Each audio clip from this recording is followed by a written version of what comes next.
Ladies and gentlemen, hey, hi, how you doing? Welcome back to the channel. Thank you so much for stopping by. As I'm sure you guys know, the MW2 leaks just seem to be infinite. They never stop. It's every single day. It seems like we've got new MW2 information surfacing, primarily via Warzone Mobile. So today we've got some new information regarding more MW2 gameplay via some challenges that leaked out, which describe various elements of gameplay itself. It actually gives us some pretty interesting information.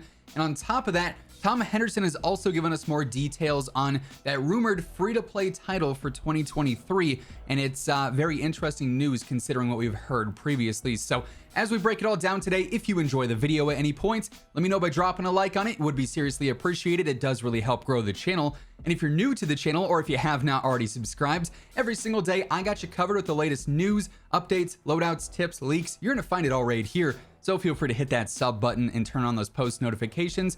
And also, quick reminder, right now, all weekend long, my G Fuel discount code WhosImmortal is going to get you 30% off your entire orders. So if you want to grab a new tub, a shaker cup, a starter pack, anything at all from the G Fuel site, code WhosImmortal has you covered. Link for that will be at the top of the description down below. Now, of course, whenever we're talking leaks and rumors, I got to give you guys the standard spiel, right? Take everything we have with a grain of salt. Things are subject to change, things can be improved upon, things can be removed entirely, so nothing here is 100% official, but given the fact that this is already in the Warzone mobile files just like everything else is, there is some credibility to it there at least. So like I said, we've got a ton of different challenges that leaked. I think regarding DMZ is primarily where these are all located, but it gives us a lot of information on various gameplay details. So we're gonna go ahead and read off what these challenges are and basically what their descriptions are, because that's where this information stems from. So we've got things like Transport Saboteur, where you have to empty vehicles of gas.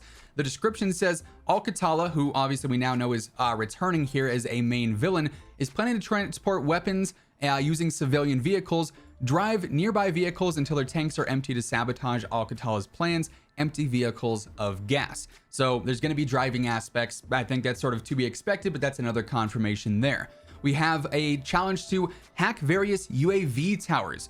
Obviously, we've got UAV towers or comms towers on Rebirth. That, in my opinion, is 100% a testing sort of phase for DMZ, throwing these into the game, making sure they know how they are working. If they're ever breaking anything, they know how to fix them. Fully there to be tested for Warzone 2 and MW2 and DMZ here. We have another challenge, Hunt and Seek. Complete a certain amount of hunting contracts. So you can intercept enemy communications in order to find the location of hostile PMC operators. Use this intel to eliminate enemy squads, complete a various amount of hunting contracts. So that's one of the missions essentially in game to earn cash or whatever the currency may be for DMZ. We also have a challenge to wipe a various amount of squads. I'm not sure if that's player squads, if that's, the AI that are going to be in the game. It isn't clear on that, but we do know that this is presumably going to be PvP and PvE. Following that, another challenge says to travel to various different POIs in one match. So there's going to be specific areas on the DMZ maps. There's been rumors that it's going to be a shared map with Warzone 2, but also the DMZ will have separate maps. We're not too sure which is the case yet, but there's going to be challenges to travel to different areas in one game. We need to kill a certain amount of special forces. So again, not sure if that is AI or other players. We need to extract operator dog tags. So perhaps if some of your squad mates go down, it remembers where their dog tags are, sort of like how in Tarkov you can collect enemy dog tags and whatnot. Could have something to do with that. We need to extract a certain amount of cash in one match, so there is going to be that currency there. You're low on coin because of several consecutive botched operations by your fellow soldiers. We need a lump sum urgently for an upcoming mission, so you got to find and get cash in a game. So that'll be part of the looting aspect of DMZ, obviously. There's another challenge called Designated Marksman, kill grunts at long range. Grunts to me sounds like it would be a sort of the AI of the game mode, so that perhaps could differentiate from some of these other challenges that we've talked about, but you'll have to go for like long range kills or long shot kills on various grunts. Also kill grunts with headshots using a pistol, extract different lethals or tacticals. Presumably you can use those in your future operations. Complete elimination contracts, capture SAM sites. So there's going to be various turrets placed around the map that you can actually go through and capture. We're not sure if there'd be any use to them for taking down other streaks or something, but you'll be able to capture them nonetheless. Kill riot shield grunts is another challenge. So this not only confirms that riot shields are going to be a thing, but again, sort of reinforces the AI being the grunts in the descriptions here. Kill operators with an assault rifle, pretty basic there.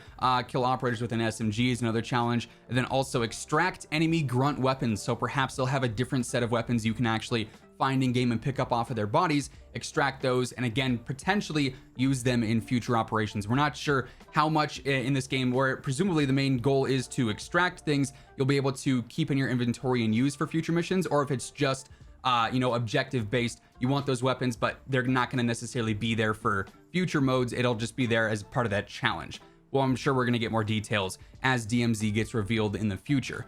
We also have things like kill grunts in oil field using a sniper rifle. So this actually gives us some ties to the multiplayer maps, because we know that oil field is a multiplayer map, but potentially it could also be on the Warzone 2 map. So definitely something important to note there. You need to extract a hailstorm, which I assume is some kind of equipment or a streak or something similar to that. Destroy certain vehicles is another challenge. Kill a boss and extract their weapon case. So there are apparently going to be bosses in the DMZ mode that are going to be way harder than the normal grunts. Apparently that should be pretty interesting. Kill operators in Quarry. This is again a Warzone 2 location that we've heard of before, Quarry being a remake of MW2's Quarry multiplayer map. So that again sort of insinuates and hints at Warzone 2 and DMZ sharing the same map. We have entered different vehicle types in one match, then finally extract with a full backpack, meaning you have no empty slots. So we do get some good looks at what the gameplay could be like here. Obviously, it is just a lot of assumptions based off the information here, the context clues, if you will, but there are some things confirmed directly from these challenges, which I find to be pretty cool. Now, moving away from DMZ and into 2023, we've talked about several times in the past how there's been various reports of a free-to-play Call of Duty title dropping in 2023. People have assumed this could be a zombies game of some kind. People also thought this could be Warzone 2. There's been a lot of leaks and rumors about this, dating back to Jason Schreier's initial post about Warzone 2 being a thing. But recently, Tom Henderson has come out, we talked about this a little while ago, saying that DMZ is not a Call of Duty 2023 free-to-play title. It's going to be coming at launch with MW2.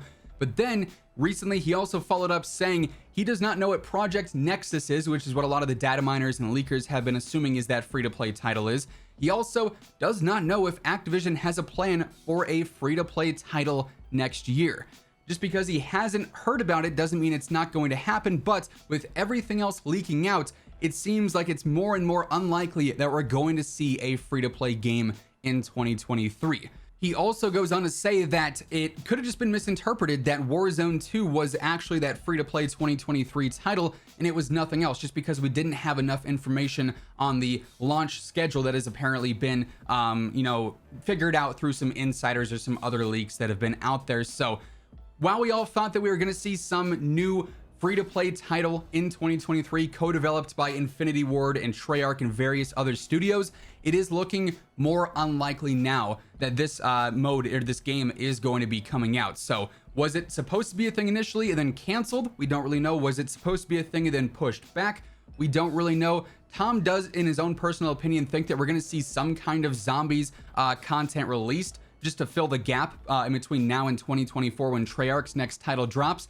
Could that be as a standalone thing? We're not sure. Could that be as an update to Vanguard or Cold War? Only time is going to tell, but as of right now, it does not look like we are actually, in fact, going to see that rumored free-to-play title in 2023. It'll be the launch of MW2 here in October, and then shortly after that, we're going to see ranked mode apparently drop in multiplayer. We're going to see Warzone 2 drop before the end of the year, and then we don't really know past that, because it was rumored that DMZ could be in the early part of 2023, but that's not the case.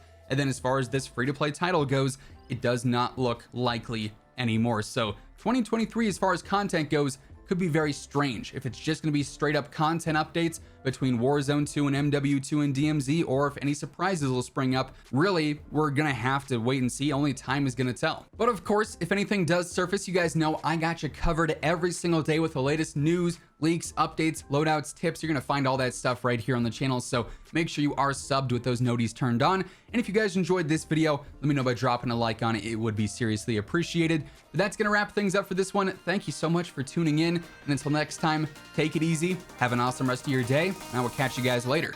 Peace out.